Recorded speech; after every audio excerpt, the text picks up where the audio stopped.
Somewhere between age 60 and 65, something shifts in the circulatory system that almost nobody talks about. Blood that used to return from your legs to your heart efficiently starts pooling, not dramatically, not in a way that shows up on a routine checkup, just slowly, quietly, night after night, sitting in your calves and feet while you lie in bed wondering why your body won't settle down and let you sleep. Researchers who study aging and sleep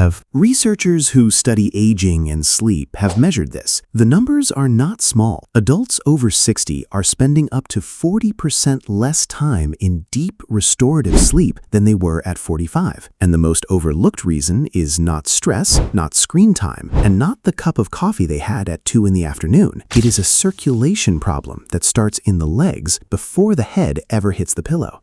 Now, here is where this gets interesting. There is a position. It takes 3 minutes. It requires no equipment, no prescription, and no previous experience with anything resembling exercise, and it directly addresses this exact mechanism. That is what this video is about. My name is Dr. Ethan Brooks. I am a physician specializing in cardiovascular health and aging, and the pattern I keep seeing in my work with adults over 60 is this. The body is not broken. It is just working with a circulation system that has changed, and nobody sat down and explained what that means for sleep. That is what I want to do today. Here is what the night actually looks like for a lot of people past 60. You are not tossing and turning the whole time. That would almost be easier to explain. What happens instead is more frustrating. You fall asleep fine, maybe even quickly, but somewhere around 1 or 2 in the morning, something pulls you out. The room is dark and quiet. There is no obvious reason to be awake, but the body feels unsettled. A low-level restlessness, like something underneath the skin needs to move. The legs might feel heavy, or they feel oddly alert, like they never got the message that it was time to rest. Some people describe a kind of pressure in the calves. Others just feel a vague discomfort they cannot name. And so they lie there, watching the ceiling, watching the clock, and by the time morning comes, they feel like they spent the night working instead of sleeping. That is not a sleep problem in the way most people use that phrase.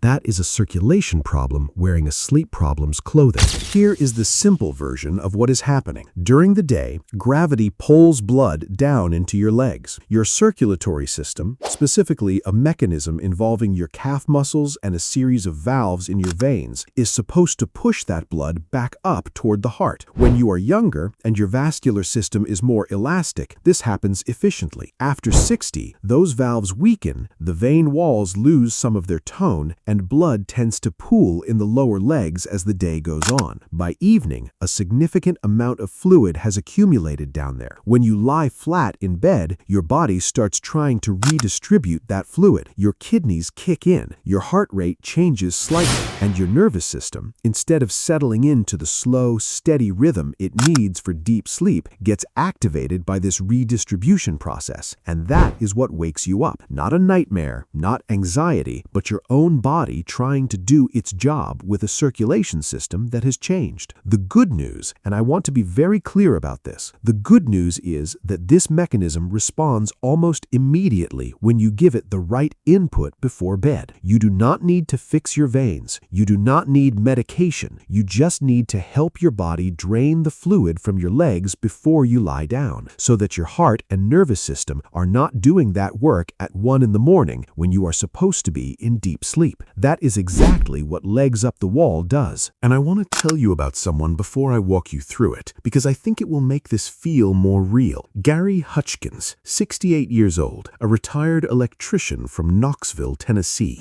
Gary came in complaining about what he called broken sleep. His words, he said he had not slept a full night in 4 years. He had tried melatonin, tried changing his mattress, tried going to bed earlier and going to bed later. Nothing stuck. When I asked him what his evenings looked like, he described what most men his age describe. Dinner around 6, some television, feet up in the recliner, in bed by 10. I asked him if his ankles ever looked puffy by evening. He looked at me like that was the strangest question anyone had ever asked him about sleep. He said, yes, sometimes. I told Gary I first wanted him to try one thing for 2 weeks before we talked about anything else. Spend 3 minutes before bed with his legs legs up the wall. That was it. Nothing else changed. 2 weeks later, Gary came back, and the first thing he said before he even sat down was, "I don't know what you did, but my wife wants to know if she can do it too." He was sleeping through until 5 or 6 in the morning. He said the restless, heavy feeling in his legs at night had almost completely disappeared. What changed was not Gary's sleep. What changed was the fluid distribution in his legs before he ever closed his eyes. Now let me show you exactly how to do this. Find a clear stretch of wall. Your bedroom wall works perfectly. Sit sideways right next to the wall. Then slowly swing your legs up so the backs of your legs are resting against the wall and your body is at roughly a 90-degree angle. Your back is flat on the floor or the bed. Your arms can rest at your sides or on your stomach, wherever feels comfortable. Your legs do not need to be perfectly straight. If your hamstrings are tight, a slight bend in the knees is completely fine. The goal is simply that your legs are elevated above the level of your heart. Now, stay there for 3 minutes. That is it. While you are in that position, gravity is doing the work your veins have been struggling to do all day. The pooled blood and fluid in your calves and ankles is draining back toward your core. Your venous return, the rate at which blood flows back to your heart, improves within the first 60 to 90 seconds. Your heart rate drops slightly because the heart is now receiving blood more efficiently and does not need to work as hard. And here is the part that directly connects to sleep. Your autonomic nervous system, the one responsible for switching your body between alert and rest mode, reads this cardiovascular shift as a signal that it is safe to power down.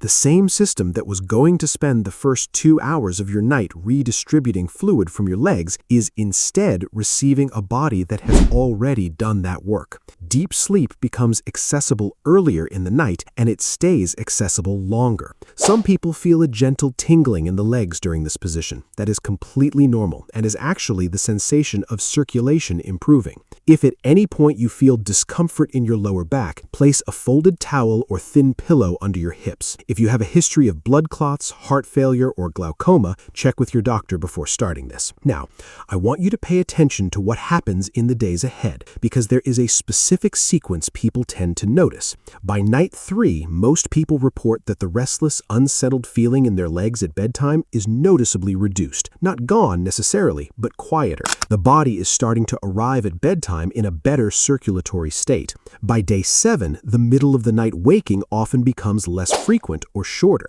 Instead of lying awake for 45 minutes at 2 a.m., people find they drift back within 10 or 15 minutes because the fluid redistribution that was waking them up has already been handled before bed. By the end of 2 weeks, most people who do this consistently describe something they had almost forgotten was possible.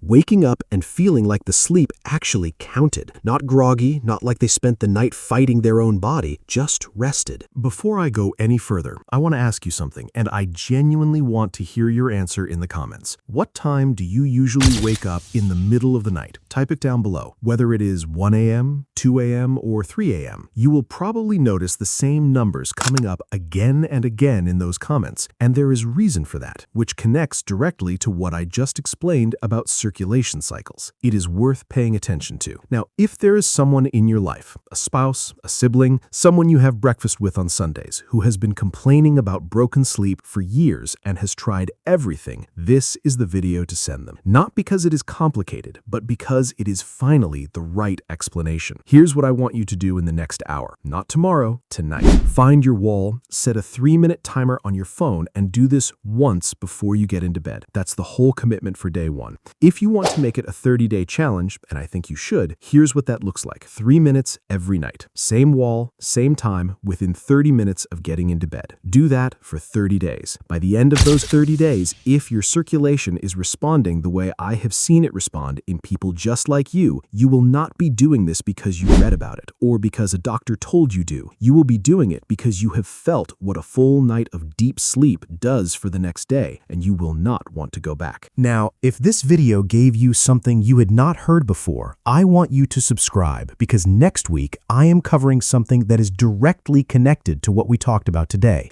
There is a specific mineral that the majority of adults over 60 are quietly deficient in, and its only job in the body at night is to keep your blood vessels relaxed and your nervous system calm enough to stay in deep sleep.